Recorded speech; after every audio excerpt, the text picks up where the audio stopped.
This is the husband of my latest reference, and it's a reference who read a lot of my work.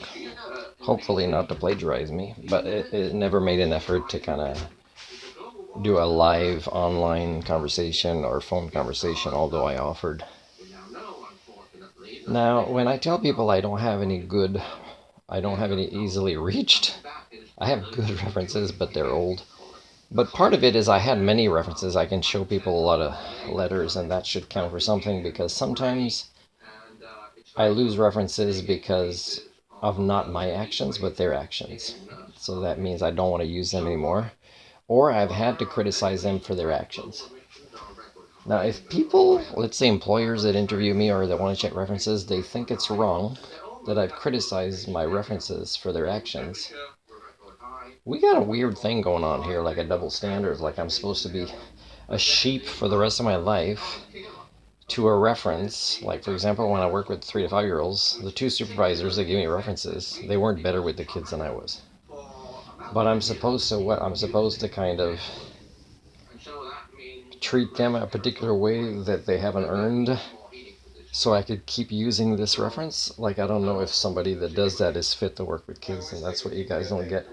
This YouTube channel, I've criticized it many times, and I've tried not to do it too much, but eventually they don't change their patterns, and it's sad because we need better than this when it comes to discussing the climate emergency. So people not having references is not that I'm lazy. It's that I have higher than average work ethics. And not having references is not that I didn't make efforts to stay in touch with people. It's they haven't been able to let me know when their phone numbers change, or and also if they retire or whatever. And and I'm not the one that refuses jobs that relate to my skill sets. I'm just not offered them.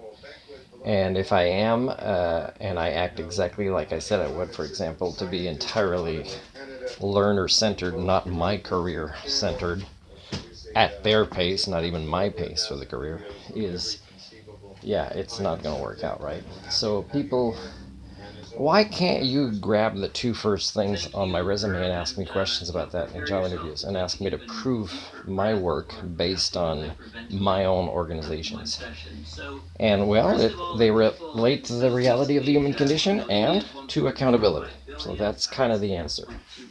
So I'm sorry, but even if I make a brand new reference, if I find out later that they made a decision that I find totally self-serving or unethical or something that, has lost my respect, then I'm gonna think that's not a good reference. It might be one for you, but it isn't one for me. So how do we fix this if you want to make use of the skill sets of the elusive Homo sapien, this polymath? And the reason to fix it is because you need these services.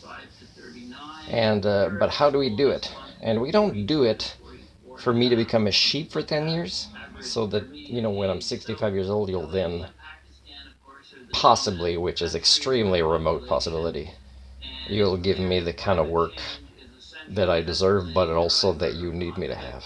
It's the mental illness or the failures aren't with me, people. They're just not.